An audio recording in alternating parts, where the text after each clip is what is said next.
So in the very final episode of House of the Dragon Season 3, the very best battle of the entire show was kind of the capstone of the whole season, and it was a very entertaining battle, and it was totally wrong.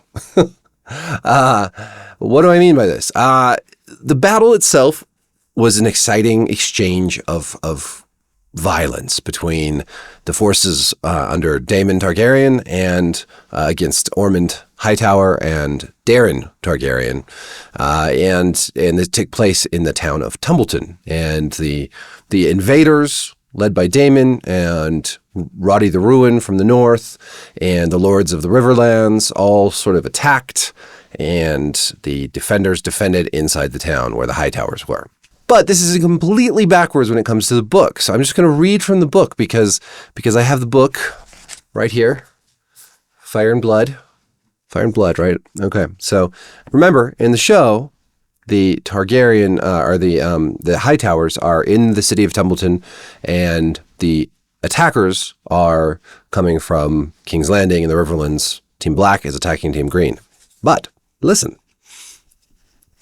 On the headwaters of the mighty Mander stood Tumbleton, a thriving market town and the seat of House Footley. The castle overlooking the town was stout but small, garrisoned by no more than 40 men, but thousands more had come upriver from Bitterbridge, Long Table, and further south.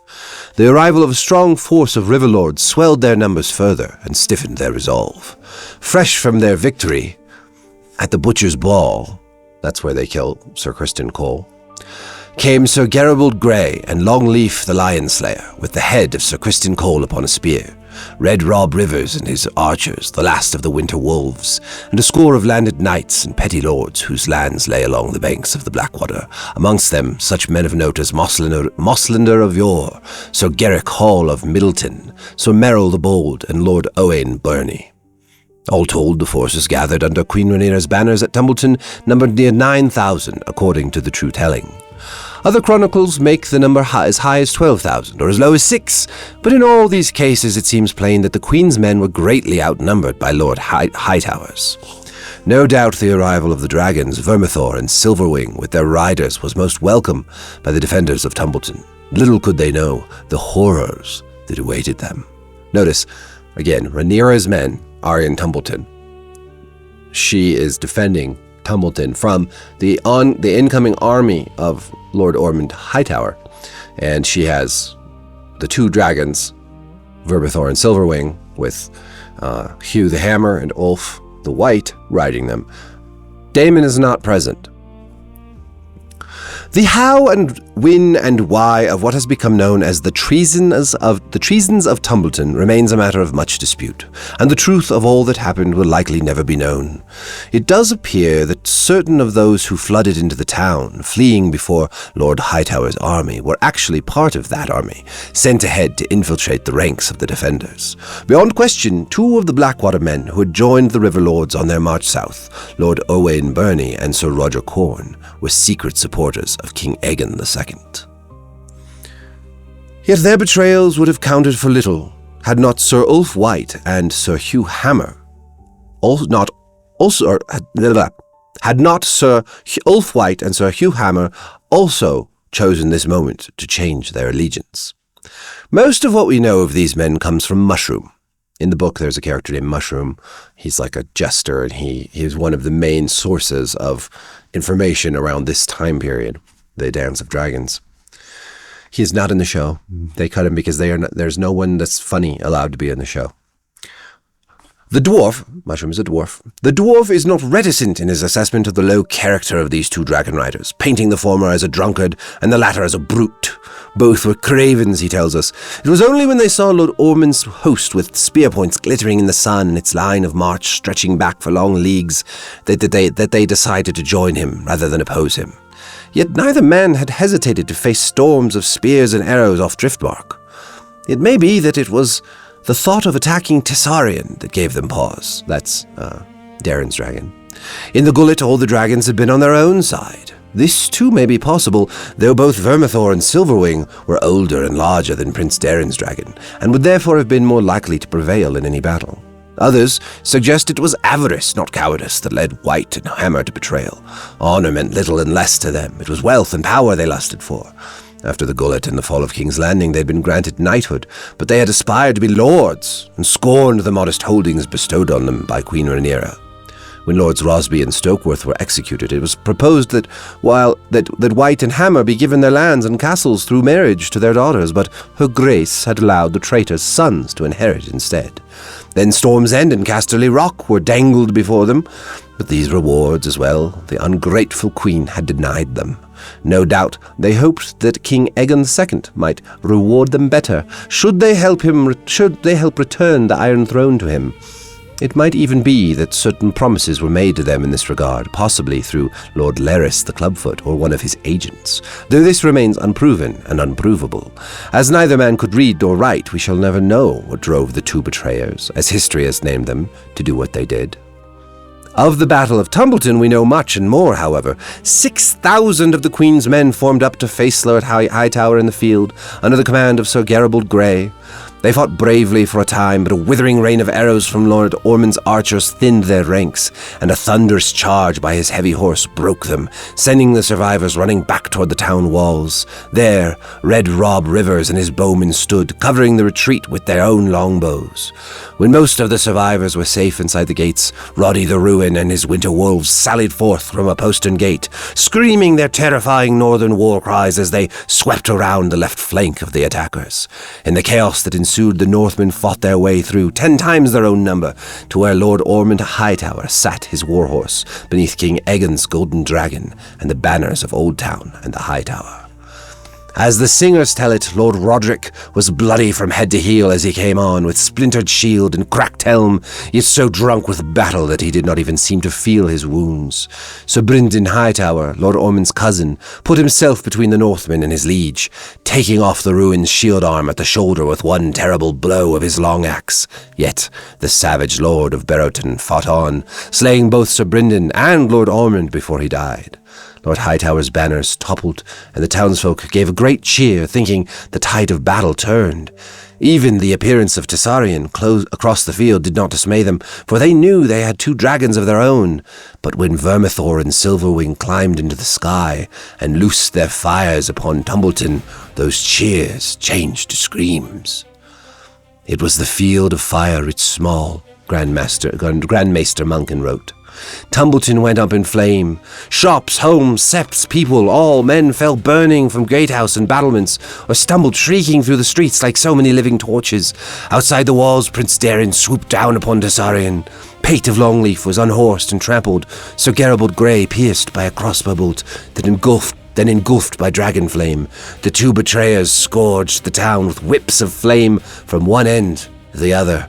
Sir Roger Corn and his men chose that moment to show their true colours, cutting down defenders on the town gates and throwing them open to the attackers. Lord Owen Borney did the same with the castle, driving a spear through the back of Sir Merrill the Bold.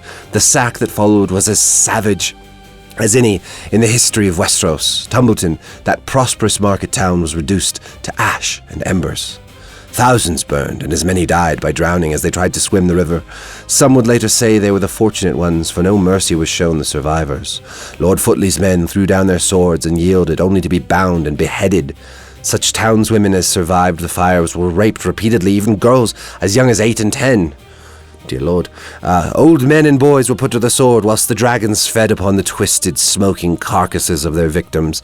Tumbleton was never to recover, though later Footleys would attempt to rebuild atop the ruins.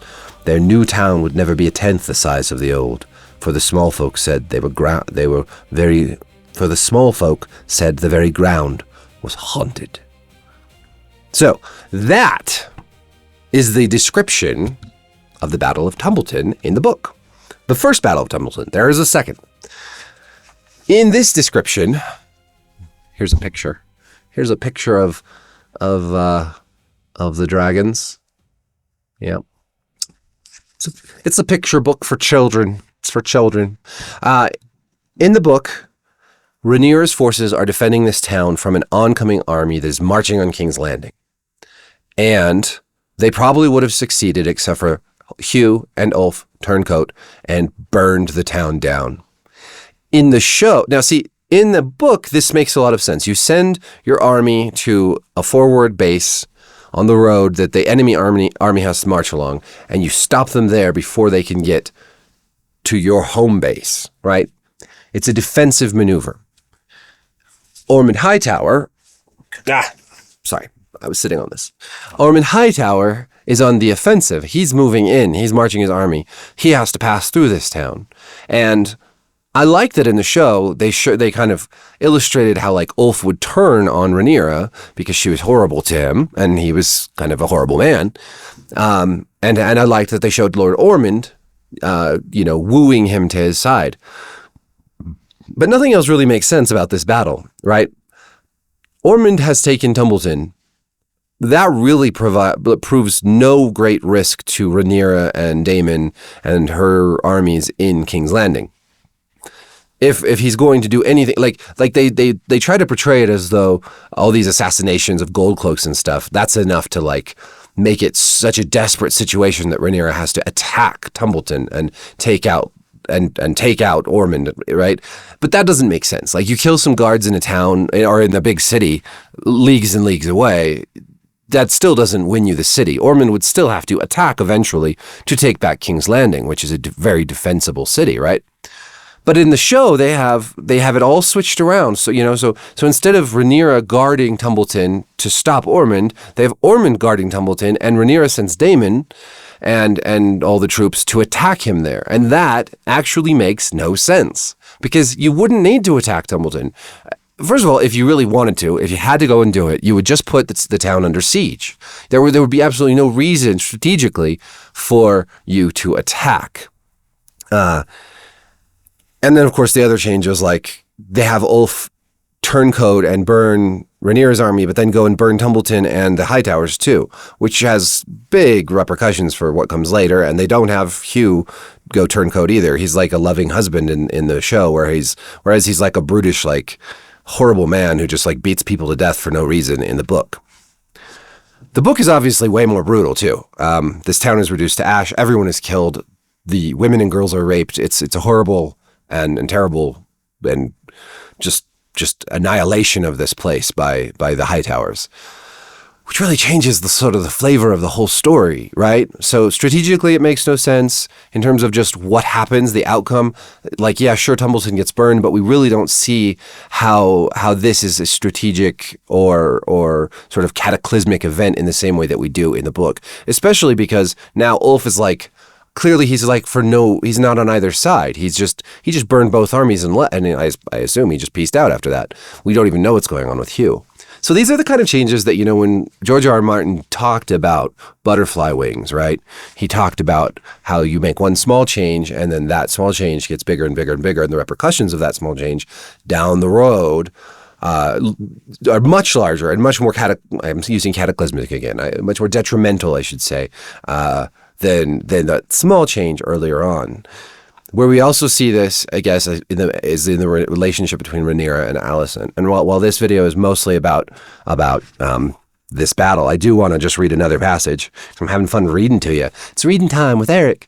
I just want to read a little bit more because Alicent and Rhaenyra in the book don't have that kind of friendship, right?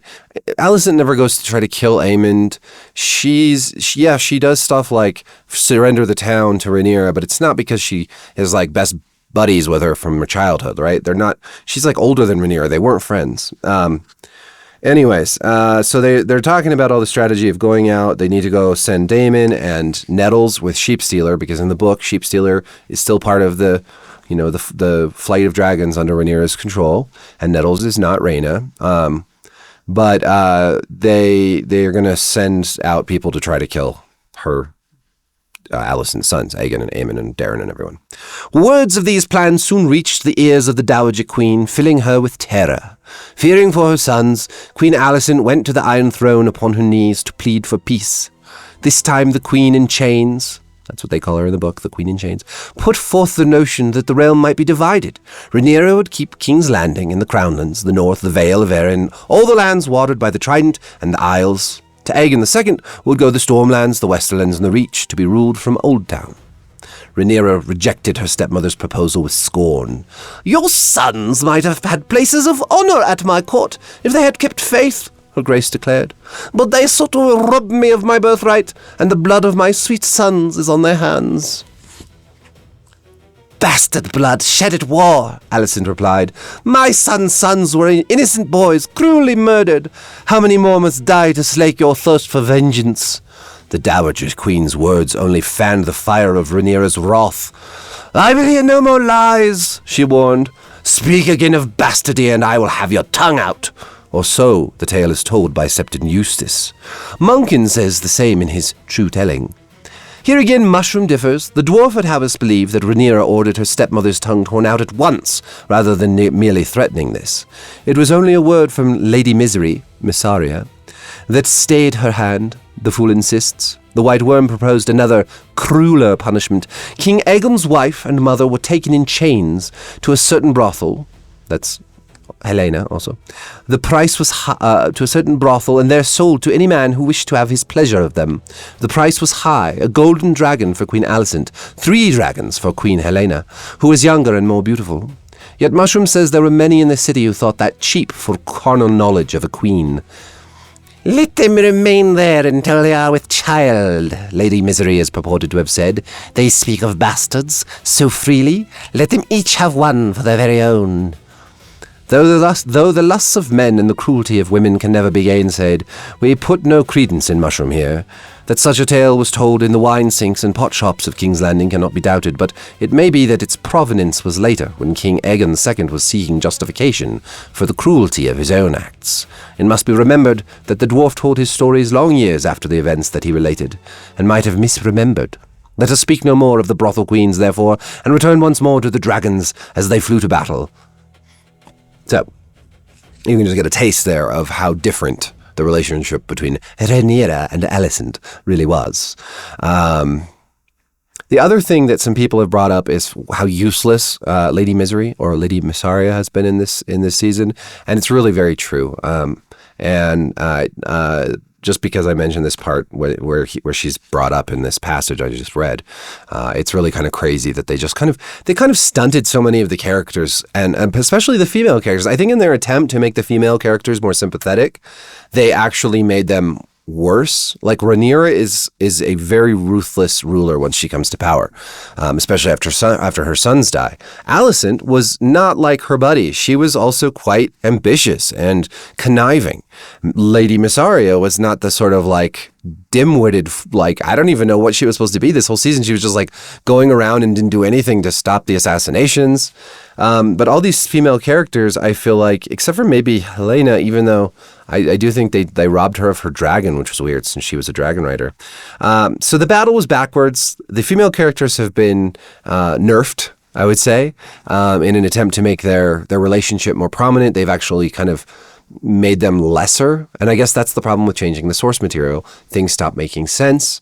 Obviously, there's just so many characters in this book. I mean, there's so many different, like Garibald the Grey and Longleaf the Lion Slayer, and all the. You don't need to have all of them in an adaptation. It would just get overwhelming, right?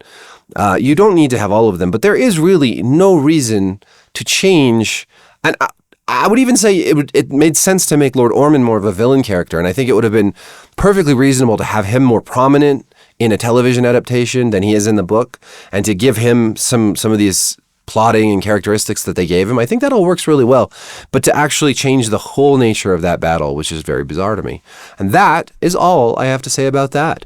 Join me every Monday or Tuesday or Wednesday or one of these days for more reading from other books. If you know, I might do that. I don't know. I've actually thought it would be fun to read books on YouTube. I don't know. That's probably not as exciting as like watching game streamers and stuff, but like books are awesome. Can you imagine like live streaming Blood Meridian or something by Cormac McCarthy, or like Gormenghast or something like that? Gormenghast. Anyways, Mervyn Peake. All right. Thank you for watching. Peace.